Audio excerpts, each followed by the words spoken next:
안녕하세요. 최민주 선생님입니다.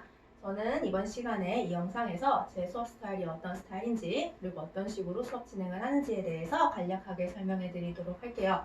일단 제 수업 목표 자체가 내신 수학의 완성형 수업이라고 적혀 있죠. 어떻게 해야 내신 수학을 잘 받을 수 있을지에 대해서 위주로 설명을 해볼게요.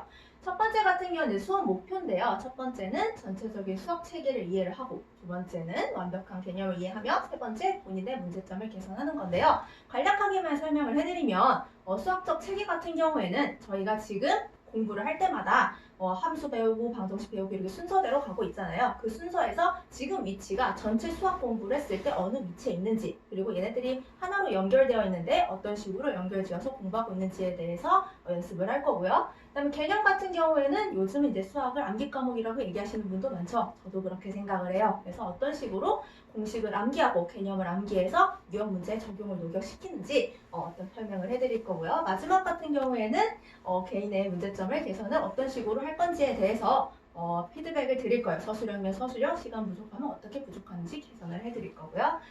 그 다음에 이제 강의 순서 같은 경우에는 이렇게 5가지로 나눠져 있는데요. 복습 테스트 진행, 그 다음에 수학 숙제 검사, 수업 진행, 그리고 유형 풀이, 그리고 개념 테스트 이렇게 5가지로 진행을 해드리는데 간단하게 하나씩 보면 복습 테스트 같은 경우에는 보이시다시피 소요 시간이 한 15분 정도 되고요. 그 다음에 문항 개수도 적어요. 이거는 목표가 뭐냐면 앞단원에 대한 걸 잘 공부하고 있는지, 복습이 잘 되어 있는지 누적 테스트를 볼 거예요. 그래서 어렵지는 않겠지만 반드시 공부를 열심히 해야지 잘 받을 수 있는 부분이고, 만약에 80점보다 떨어진다면 재시험이 진행이 될 거예요. 이 부분에 대한 거는 수업 시간에 좀 더 자세히 설명을 드리도록 할게요.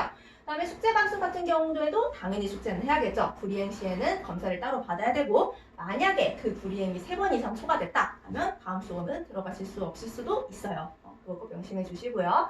그 다음에 수업 진행 같은 경우에는 제 자체 교재를 이용을 할 건데요. 중간중간 이제 필기 검사라고 적혀 있는데 자체 교재 내에 개념을 적을 수 있는 공간들이 있어요. 그 공간들의 필기를 열심히 해주셔야 검사 받으실 때 문제가 없으실 거예요. 이 검사는 확인하는 용도도 있지만 필기가 잘못되어 있을 때 제가 바로 잡아주는 용도로 좀 세세하게 좀 봐주고 싶어서 하는 부분이니 너무 부담 갖지 않으셔도 될 것 같고요. 그 다음에 유형 문제 풀이는 수업 들은 후 바로 복습을 하는 과정. 그다음 마지막 개념 테스트도 중요한데요. 개념 테스트 같은 경우에는 우리가 아까 암기가 중요하다고 했잖아요. 어떤 식으로 암기해야 되는지 개념을 외우는 이제 틀 같은 걸 주어질 거예요. 그래서 그 개념 테스트는 백지 테스트로 주어질 수도 있고, 그다음 중간중간 블랭크를 채우는 테스트가 될 수도 있어요. 얘도 만약에 통과를 못하면 당일에 제가 따로 검사할 거니까 확인을 꼭 받고 가시면 좋을 것 같아요. 마지막 피드백 같은 경우에는 제가 아까 개인적인 문제점을 파악을 어떻게 해드릴지는 피드백을 통해서 이제 파악을 할 건데요. 상담을 진행하면서 어떤 식으로 수학에 이제 문제점이 되는지, 왜 수학이 어려운지에 대해서 학생별로 얘기를 해보고 어떤 식의 문제는 어떤 식으로 해결해야 되는지를 제가 구체적으로 설명을 해드릴 테니까 너무 부담 갖지 않으셔도 되고요. 그 다음에 질의응답 시간 같은 경우에는 만약에 내가 수업 시간 내에 질의응답 질문을 다 못했다 하는 경우에 개별로 따로 얘기를 해드릴 수 있는 시간이니 적극적으로 활용을 해주시기 바랍니다.